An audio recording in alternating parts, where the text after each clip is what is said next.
Sean todos bienvenidos a nuestro programa de hoy. Buenos días, amados hermanos, amigos en Cristo, desde las instalaciones de Aires Radio. Hoy estamos de regreso aquí en su programa de Verdades Eternas.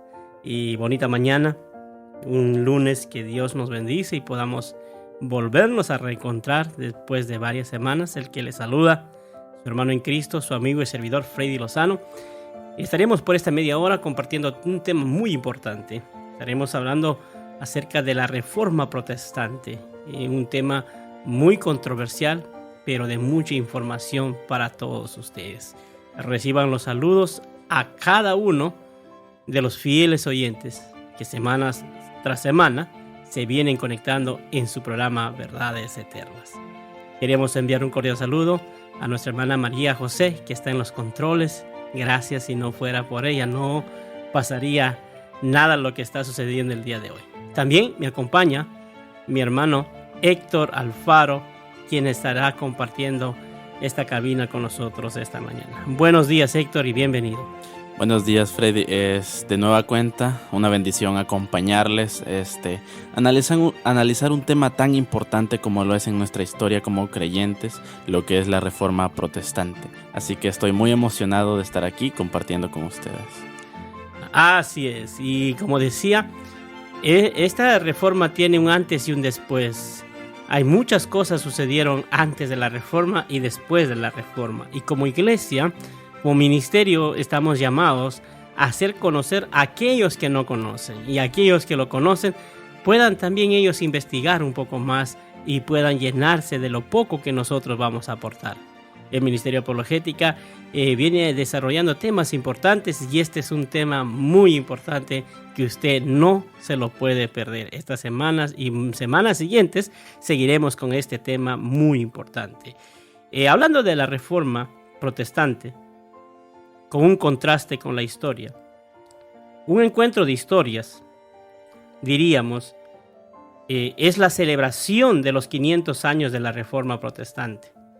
La Reforma Protestante surgió en 1517 y en el 2017 cumplió exactamente 500 años. Esta reforma ha dado la avalancha a una infinidad de libros, conferencias, conciertos musicales, foros académicos y nuevas investigaciones acerca de la controversial figura de Martín Lutero y el significado de su gesta reformadora por la Iglesia y por la sociedad. Muchos de nosotros conocemos a este monje, Martín Lutero. Del lado del cristianismo lo conocemos como el reformador. Del lado de la religión común, le conocen como un rebelde, un hereje, pero él ha traído la reforma total, diríamos, para la iglesia a la que él pertenecía. No para la iglesia de Cristo, seamos claros, sino para la iglesia o la comunidad donde él pertenecía. La reforma se le dio ahí, pero esa reforma pudo abrir los ojos a muchos de los que verdaderamente amaban a Dios. La reforma es un proceso que se inscribe en el tumultuoso relato de los comienzos de la modernidad. Dicho sea de paso, esta reforma abre el camino para que la modernidad pueda adecuarse y pueda trabajarse bajo los principios bíblicos y bajo las enseñanzas de nuestro Señor Jesucristo, de sus apóstoles y todos nuestros padres, quienes nos dejaron esta fe. Héctor, ¿qué nos puedes decir tú acerca de la reforma en este proceso y que da el comienzo a la modernidad? Pues, hermano, la Reforma Protestante es un evento histórico que, como conocemos bien, nace en el 1517, precisamente en el 31 de octubre. ¿Y qué es lo que sucede para que nosotros digamos, surge la Reforma Protestante. Viene Martín Lutero y clava las 95 tesis en la puerta del castillo de Wittenberg, el 31 de octubre. Ujú. Una fecha que curiosamente ahora en la era moderna se celebra lo que es el Halloween. Pero no queriendo cortarte, ¿qué son esas 25 tesis que tú dices que él clava? Las 95 tesis. 95, 95 perdón. eran básicamente podemos decirlo de la manera más simple, críticas y estudios acerca de lo que estaba sucediendo en la Iglesia Católica en ese tiempo. Porque la Iglesia Católica, número uno, tenía en consideración que para que una persona llegara al cielo, ¿no? Ujú. Esta tenía que ser purgada por medio de penitencias. El problema era de que, según la Iglesia Católica, no todos los pecados, porque todos somos pecadores, Ujú. no todos los pecados podían ser purgados en vida por medio de la penitencia. Entonces es ahí donde nace el concepto del purgatorio, inventado por la Iglesia Católica. Cuando nace el purgatorio como es definido, es un espacio ya no físico, donde los muertos van y viven en ese lugar un cierto periodo. Muchos pueden decir, quizás 30 años, pueden ser años de vida, según la Iglesia Católica, en el purgatorio. Y ahí es donde se introdujo el concepto de las indulgencias.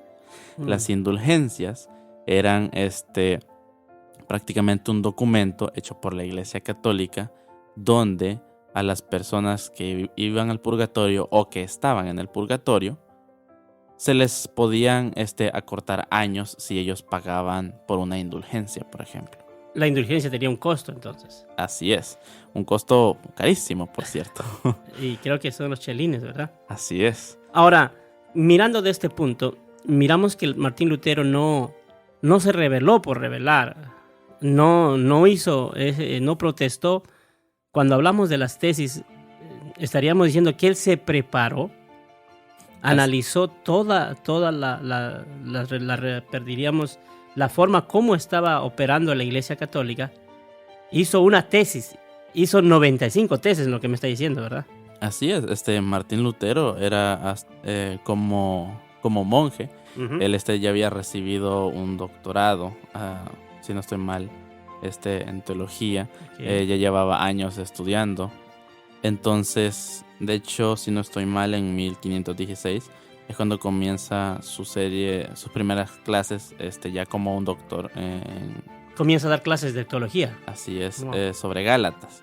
Uh-huh. Entonces, las 95 tesis prácticamente estudiaban todo lo que estaba sucediendo, todo lo que estaba y lo que no estaba bien. Porque número uno, habla acerca del purgatorio. Y el purgatorio se explica de que obviamente no está ni en el primero, no está ni en el Antiguo Testamento en la Biblia. Uh-huh. Entonces todo eso prácticamente lo que trajo es una disputa entre Martín Lutero contra la Iglesia Católica en Roma. Eso surge en 1518, cuando él entra en proceso contra la Iglesia. Ya, pero después que él presenta las 95 tesis, la Iglesia se da cuenta de su error. Y hoy, a la luz de estos tiempos, podemos ver que pareciera que eso fuera un negocio, o era un negocio, no queriendo tapar, ¿verdad?, el sol con un dedo. Claro que podemos entender que siempre se ha utilizado la fe, o diríamos la inocencia de aquellos que no conocen la palabra. Y aquí la Iglesia, como decías hace poco, cuanto más chelines, cuanto más costaba tu indulgencia, más años te eran perdonados. Eso es lo que querías decir, ¿verdad? Así es, dependiendo del día, meses o años que tú querías que se te perdonara. Entonces todo estaba organizado. Así es. Y prácticamente como modelo de negocios era perfecto. Perfecto. Porque el producto no requería una gran inversión, solo era un papel firmado con un sello que decía, ok, tantos años tú no tienes perdonados en el purgatorio. Entonces aquí se jugaba con la fe de las personas. Así es. Como hoy se hace. Entonces aquí podemos analizar que donde Jesús decía y conoceréis la verdad y la verdad se hará libre. Hasta ese momento miramos que el analfabetismo de esos tiempos era bien alto. Pocas personas podían leer, pocas personas eran instruidos. Si nos damos cuenta, había una sociedad que solamente tenía acceso a los libros, una sociedad limitada, ¿verdad? Y ellos podían jugar con la fe de la gente. Y lamentablemente, casi todo el este del mundo nos involucran al cristianismo con el catolicismo. Así es. Número uno, hay que ver dentro de la definición de cristianismo. Uh-huh. Podemos dividir el cristianismo católico y el protestantismo. Exacto. Hasta ese punto en la historia, en el 1517 o incluso años entre esas épocas, no se consideraba prácticamente al cristianismo, se le consideraba el mismo católico, ¿no? El catolicismo era en el Medio Oriente, a todos los católicos nos conocen como cristianos. Así es, a todos los católicos les conocían como cristianos. ¿Por qué? Porque la única iglesia, y prácticamente la iglesia católica en ese tiempo tenía un imperio. Uh-huh. Políticamente estaban en todo. De hecho, si no estoy mal, gracias a una bula del Papa en ese tiempo, uh-huh, acerca de la herejía, es como consigue enviar a la Inquisición a Alemania, que era donde estaba a Martín Lutero. Uh-huh. Y la Inquisición prácticamente se puso como una forma de poder de la Iglesia Católica en Alemania, algo que a los príncipes alemanes no les gustaba. Así es. Y eso trajo de cierta forma un conflicto entre los príncipes alemanes y la Iglesia Católica. ¿Y cuál era la labor de la Santa Inquisición? Pues de cierta forma, la Santa Inquisición se daba la tarea número uno, de controlar, vamos a decirlo, de controlar el territorio, uh-huh, de que se garantizara de que la fe católica se estaba ejerciendo en ese lugar y que no hubieran cosas como otras religiones que se considerarían herejía, por ejemplo.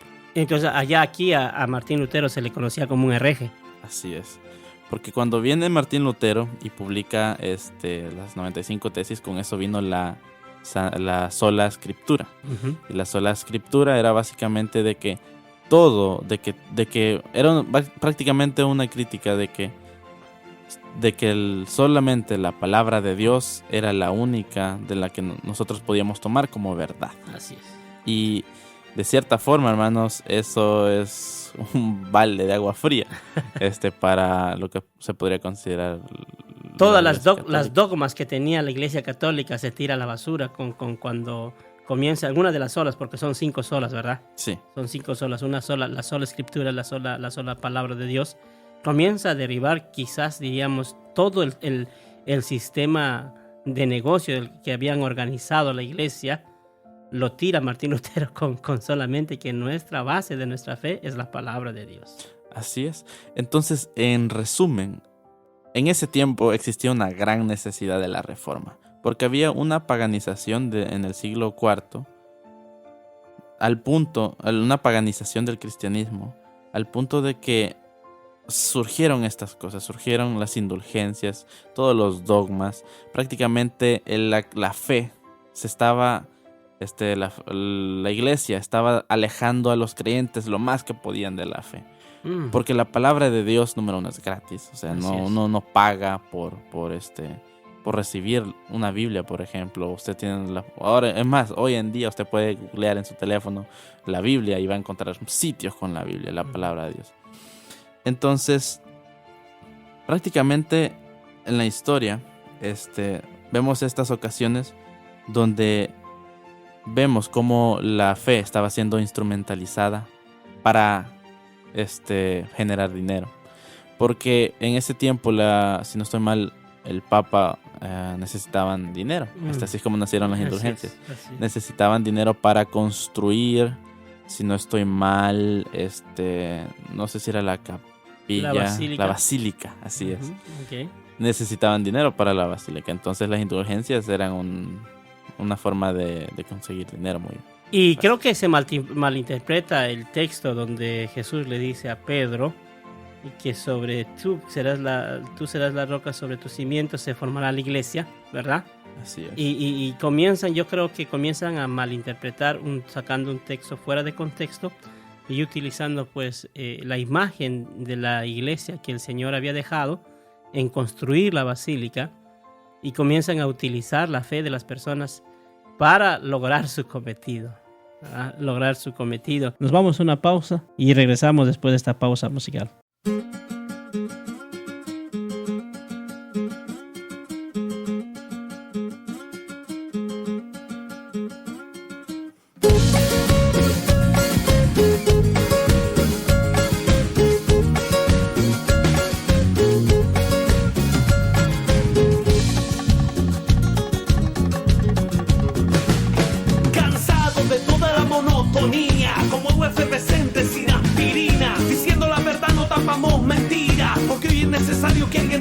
Y empiezo con los protagonistas de novela que creen que triunfar es venderse por 2 monedas, encerrarse en una casa llena de inmoralidad, enseñándole a los niños solo banalidad. Y sigo con las novelitas de la mafia, violencia y sexo reinando en tu casa. Les enseñas a los niños a coger una pistola, luego pasa noticiero con la muerte de personas. No paramos porque nada nos detiene, en el reino de los cielos solo ganan los valientes. Somos la sal de la tierra, una nueva generación, le ponemos condimento a tu mundo sin sazón.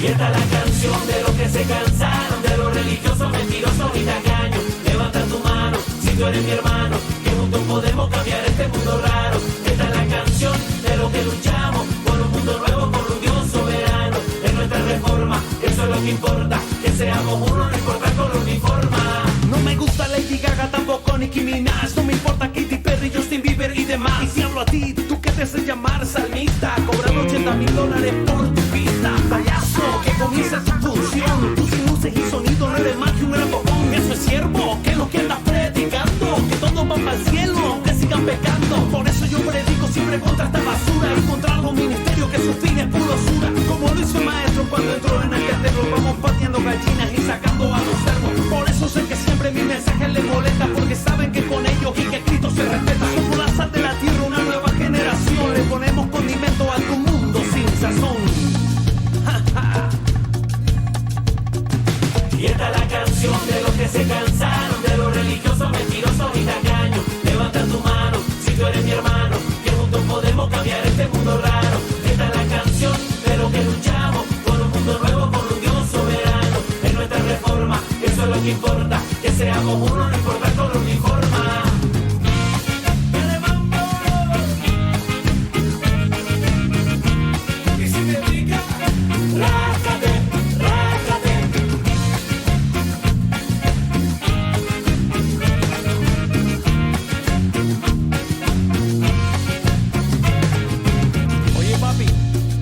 Se hizo para hacer dinero, deja el abuso, porque arriba está el que para abajo ve.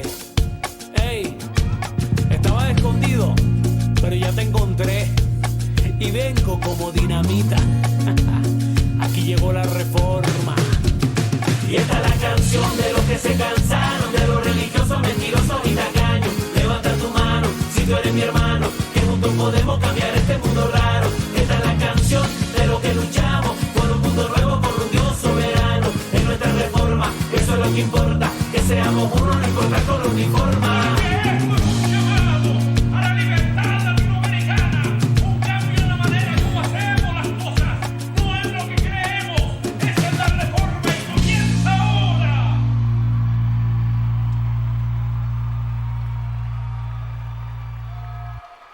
Estamos de regreso aquí en su programa de Verdades Eternas. Gracias por su sintonía. Y volvamos a la palabra donde tú decías, todo lo que hemos recibido es por gracia. Nadie se merece la salvación. Ninguno de nosotros hemos hecho algo para ser salvos. Pero en esta, diríamos, en esta reforma que Martín Lutero trata de hacer a la iglesia se cierra en ellos. Ellos no quieren aceptar esta reforma.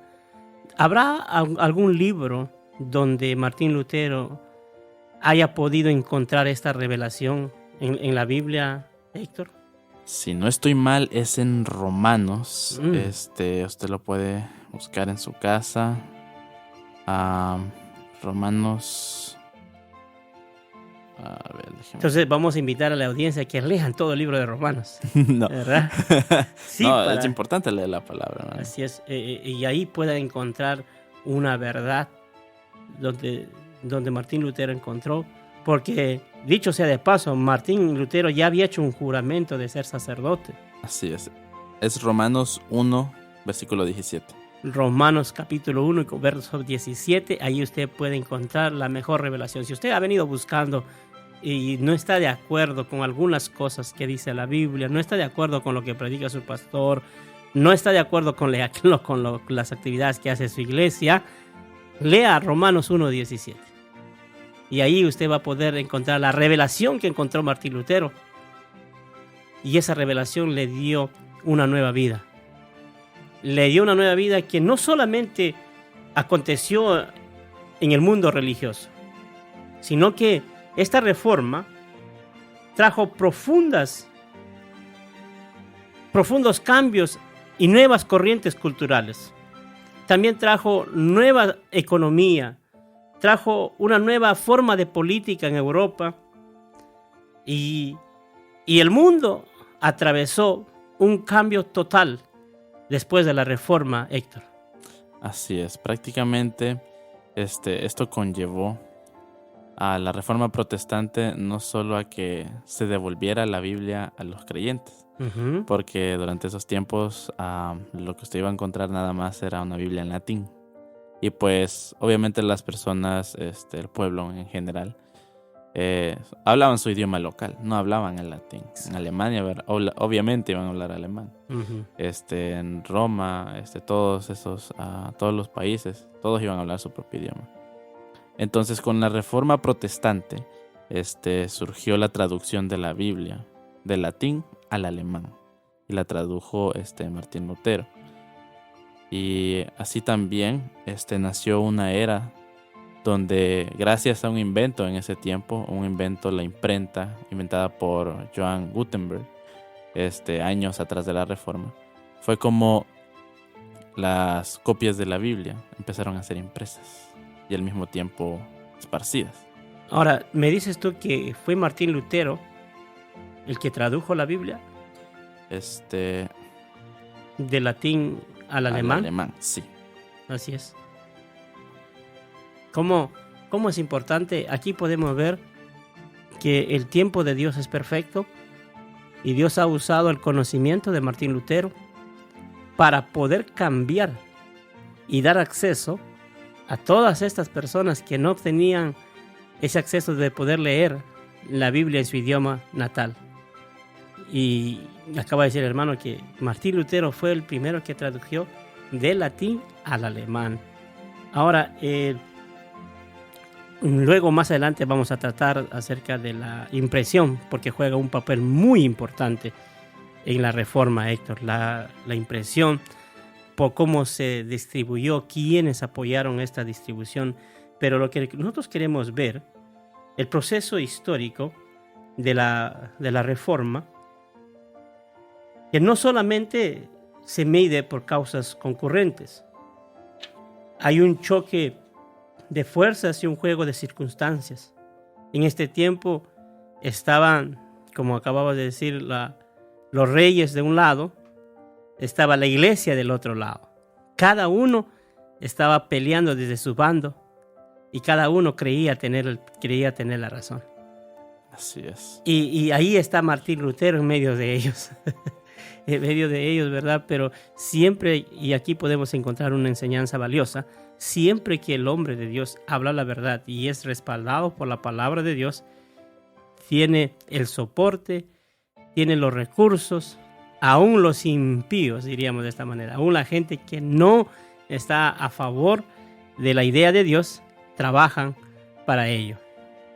Las ideas teológicas pertenecen a un tiempo, eso está muy claro, pero nunca se agotan.